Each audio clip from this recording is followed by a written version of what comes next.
শহরের ম্যাডাম, জমি কি তোমার বাপের? হ্যাঁ হ্যাঁ আমারই বাবার। আর বেশি কথা না বলে এখান থেকে যাও।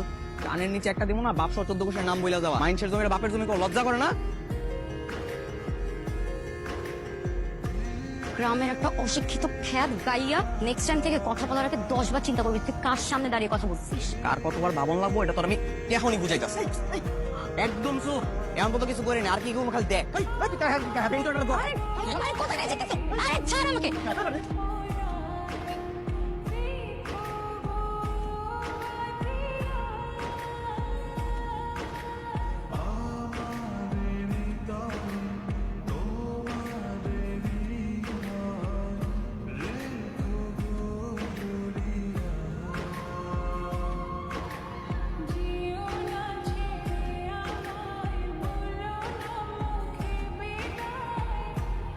বাজারে যাওয়ান তো আপনার সকালে নেলে বিকালে, এই দুপুরবেলায় বাজারে দিয়ে কোনো কিছু পামো? তুমি তো ভাই দেরি করে আইলা। আল্লাহ দেয় দেখি কোন বেলা? মানা, ওই যে ওরা সেই বেয়াদব দুটো না, হ্যাঁ চালাই দাও। একদম ওদের গায়ের উপর দিয়ে চালাই দাও। হ্যাঁ হ্যাঁ, কি বলিস? ওদের গায়ে প্রত্যেকটা হাড় ভাঙার মোট মোট শব্দ আমি এখান থেকে শুনতে পাই।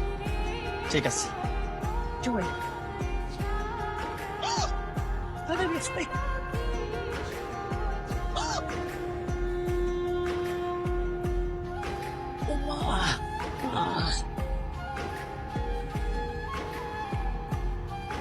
মামা, ব্রেক করলা কেন? একদম ওর গায়ের উপর দিয়ে চালিয়ে দাও। গায়ের উপরে দেবো মানে গায়ের উপরে দিলে কই বাঁচবো? আমি মরে যাবো না? মরুক, আমি তো মারতেই চাই ওকে। এই কি করতেছো এসব তোমরা? গাড়ি পিছাও, পিন্টু গাড়ি পিছাইতে কও। ভাই তুমি তাড়াতাড়ি বাইরে হও, তোমার ভিতরে চাপাতে দিব। এটা বিড়ির ফ্যাক্টরি, ওর এতে ভরসা নাই। কেমনে বেরোম? আমার লুঙ্গি আটকে গেছে। আরে ভাই লুঙ্গি খুললে বাইরে হও, লুঙ্গি গেলে লুঙ্গি পাইবা, জীবন গেলে কিন্তু জীবন পাইবা না ভাই। লুঙ্গি খুললে গেলে আমার ইজ্জত শেষ হয়ে যাবে, বুঝছ না? আয় গাড়ি যাতে ধাক্কা দে। চাইলে তোর গায়ের উপর দিয়ে এই গাড়িটা চালাই দিতে পারতাম, কিন্তু ক্ষমা করলাম কারণ শুনলাম তুই নাকি আবার আমার চাচাতো ভাই, তো এবার মতো ক্ষমা করে দিলাম। তোর খালি যদি এই জায়গাটা উঠতে পারি না, তুই মজাটা ভালো করে বুঝবি। দেখো মামা কে কি বলে, আমি না এই মুহূর্তে তোর কোমরটা ভেঙে সারা জীবনের মতো হসপিটালে থাকার ব্যবস্থা করে দিতে পারি, আর তুই আবার আমাকে হুমকি দিচ্ছিস। তুই শোন, আপনি কাদায় পড়লে সামসি লাথি মারে, আর তুই তো তুই ছোট লোকের বাচ্চা আমাকে পানিতে চুবাইছিলি তাই না? আমার গলায় মাছও ঝুলাইছিস, এবার দেখ কেমন লাগে। পিন্টু জোরে ধাক্কা দে। একটু ধাক্কা দিয়ে লাভ নাই, এটা খেলনা গাড়ি না। তুই ধাক্কা দিলে সামনে একটা দেখাই গেল, বেটা পারবি না তুই, টিক টিকি বন্ধ কর। লাডিলো লাডিলো লাডিলো লাডিলো লাডিলো।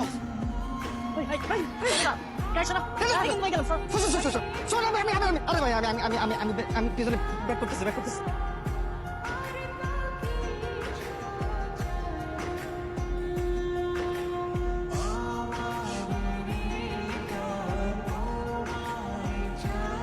দেখছো ভাই, গাড়ি কিন্তু সরাই দিস। আগে সরে ব্যাপার, হ্যাঁ আগে সরে ব্যাপার শুন। আরে তোর মতো আমাকে যে শিক্ষা দিছি না, আমি তোমাকে এরপর তুই আর আমার কিছু আর লাগবি না। তোর এত বড় সাহস, তুই আমার কিছু আবার লাগছস। আমার নাম না স্নিগ্ধা, আমি একবার যেটা ভাবি সেটা আমি করেই ছাড়ি, আর এই বিড়ির ফ্যাক্টরি আমি দিয়েই ছাড়বো। আর শুন, তুই এরপর থেকে না একটু সাবধানে থাকিস, কারণ এরপর কি হতে যাচ্ছে সেটা তো একটু বুঝতেই পারছিস তাই না? তখন শহরে থাকতে তো বই, আমিও এই গ্রামের পোলা, আমার লগে লাগতে আইস না। তা তো এরা মাফ চাওয়া মাফ পাবি না, বুঝিস কিন্তু। যা করার করে নে, দেখা যাবে। না চলো।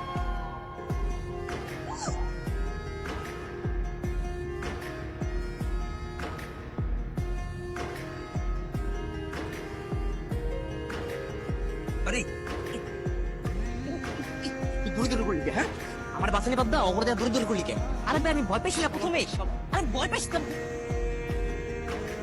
আনোয়ার, জায়গা জমি কি আছে না আছে তুই আর আমি ভালো করে জানি। মিলে যেভাবে তুই ভাবে থাক না। শোনেন ভাইজান, জমি যেহেতু আমার নামে, সেখানে আমি কি করব না করবো সেটা তো আমার বিষয়। এই ব্যাপারে আপনার পরামর্শ না দিলেই ভালো হয়। পরামর্শ না হয় দিলাম না, কিন্তু আমার পোলা লয় কিন্তু তুই ঝামেলা করবার যাইস না। আমি সহজ সরল পারি, আমার পোলা পেলাম সহজ সরল না। আপনি কি এখানে ট্রেড করতে আসছেন? কি করতেছি? আই মিন হুমকি দিতে আসছেন? না না, হুমকি দেবো কিসের জন্য? কারোর বাড়ি চাইছে বিনা কারণে হুমকি দেওয়া তো আমার কাজ না। কথা বলে তো তুই সাবধান করার দরকার, তাই করলাম। আমাদের জন্য আপনার চিন্তা করতে হবে না আঙ্কেল, এত বছর পরে এসে আমরা কিন্তু আপনার কাছে যাইনি। আমার এই মামা বাড়িতেই উঠেছে। তাই আমরা যে আপনার কাছ থেকে কোনো সাহায্য নেব না সেটা অবশ্যই বুঝতে পারছেন। স্নিগ্ধা, বড়দের মধ্যে এভাবে কথা বলতে নেই। তোমাকে আমি ছোটবেলায় শিখাইনি? তুমি এভাবে কথা বলছো কেন? আরে ও তো খারাপ কিছু বলেনি, ঠিকই তো বলেছে। আর শোনেন, জমিতে বিড়ির ফ্যাক্টরি হবেই হবে। আর আপনি কোনো চিন্তা করবেন না, পারিবারিক আত্মীয়তার খাতিরে আমরা আমাদের যে ফ্যাক্টরির দারোয়ানের চাকরিটা আছে না, সেটা আপনার ছেলেকে দিয়ে দিব, কথা দিলাম। আমার ছেলের দারোয়ানের চাকরি চিন্তা না করে ওইখানে কি করা যায় সেই চিন্তাটা ভালোভাবে করবে। ভাইজা শোনেন, আমাদের চিন্তা আপনার না করলেও চলবে। আপনি বরং আপনার ছেলেরে নিয়ে দুইটা ডাল ভাত খেয়ে কিভাবে জীবন বাঁচাবেন সেই চিন্তাই করেন, জান। মা আঙ্কেল, এবার আপনি আসতে পারেন। স্নিগ্ধা, তুমি না দিনে দিনে অসম্ভব রকমের বিয়াদব হয়ে যাচ্ছ। তুই কি ভালো মতো দেখছোস মাইয়া এইদিকে গেছে? ও ভাই এদিকে আইছি, একলা লগে কেউ নাই। বিড়ি আনছিস না? বিড়ি ম্যাচ সব আছে। সাবাস। হাই, আগে ম্যাডার খুঁজা দিয়ে গেছে। লব দেখ, হ্যাঁ, বিড়ির ফ্যাক্টরি আমি দিয়েই ছাড়বো। আর তুই তো জানিস, আমি একবার যে উদ্দেশ্যে কাজে নামি সেটা আমি কখনো স্টপ হইনি। তারপর তোর খবর বল।